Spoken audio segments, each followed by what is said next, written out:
Super star Rajinikanth அவர்கள் அண்மையில இமயமலை போயிருக்காரு. ஜெயிலர் 2 படத்தோட படப்பிடிப்பு அதன் இடையில அவர் தனது நண்பர்களோட வழக்கமான இமயமலை பயணம் அது. அந்த பயணம் குறித்து பெருசா அவர் யார்கிட்டயும் சொல்லிக்கவும் இல்ல. எந்த அறிவிப்பெல்லாம் ஒண்ணும் கிடையாது. பல பேருக்கு எப்ப தெரியும்னா, அவர் அங்க போய் இமயமலைக்கு போயிட்டு அங்கிருந்து புகைப்படம் அ அங்க எடுக்கப்பட்ட ஒரு சில புகைப்படங்கள் வெளியான பிறகு தான் அவர் இமயமலைல இருக்காரு, ரிஷிகேஷ்ல இருக்காரு. அடுத்து பத்ரிநாத் போறாரு. அதுக்கப்புறமா இமயமலையில் உள்ள பாபா குகைக்கு போறாரு. அப்படிங்கிற தகவல் எல்லாம் அதுக்கப்புறம் தான் தெரியுது. அவர் இமயமலைக்கு போறாருங்கிறது நமக்கு ஒரு 4 நாட்களுக்கு முன்பே தெரியும். அது வேறு ஒரு வடிவத்தில அந்த தகவல் வந்தது. பட் நம்ம அத சொல்வதற்கு நமக்கு அனுமதி கிடையாது.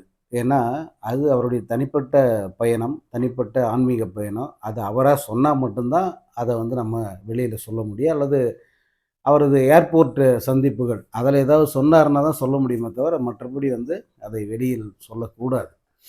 ஸோ, இப்போ அந்த படங்கள் எல்லாம் வெளியாகி இருக்கு. அத பார்த்து பலரும் பிரமிச்சு போய் கேட்குறாங்க.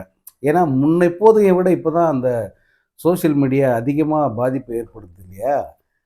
முன்பெல்லாம் அவரு இமயமலை போறது, அங்க போயிட்டு பாபா கோயில்ல தியானம் பண்றது, இதெல்லாம் ஒரு அ ஸ் இயல்பான ஒரு விஷயமா பார்த்தாங்க. இப்போ வழியில அந்த நின்றபடியே ஒரு பாக்கு மட்ட தட்டு, அதுல ரொட்டி வச்சு சாப்பிட்டு இருக்கிற அந்த படம் வெளியாகி இருந்தது. அத பார்த்துட்டு பலரும் கமெண்ட் போட்டிருக்காங்க. என்னடா இந்த ஆளு உலகத்திலேயே சூப்பர் ஸ்டார்ன்னா அவர் ஒருத்தர் தான்றாங்க.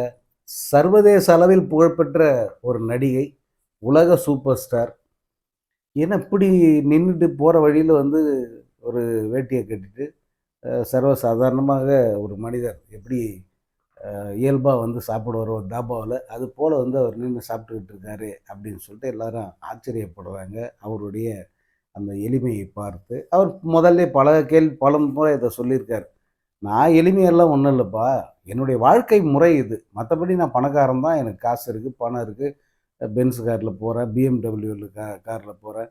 5 ஸ்டார் ஹோட்டல்ல தங்குறேன். ஸோ அதெல்லாம் பொ அதாவது தேவையில்லாம அத மிகைப்படுத்தி எல்லாம் பேசாதீங்க." அப்படின்னு அவரு நெறைய இடத்துல சொல்லியிருக்காரு. ஆனா, அதெல்லாம் தாண்டி அவர் இப்ப இருக்கிற உயரத்துக்கு அவர் இந்த மாதிரி பயணங்களின் போது கடைப்பிடிக்கிற அந்த எளிமையான அந்த அணுகுமுறையும், எளிமையான அந்த பழக்கவழக்கங்களும் தான் அவர இப்போதும் ஒரு மிகப்பெரிய சூப்பர் ஸ்டாரா, ஒரு மிகப்பெரிய மாமனிதராவே அவர வச்சிருக்கு அப்படின்னு தான் நான் பார்க்குறேன்.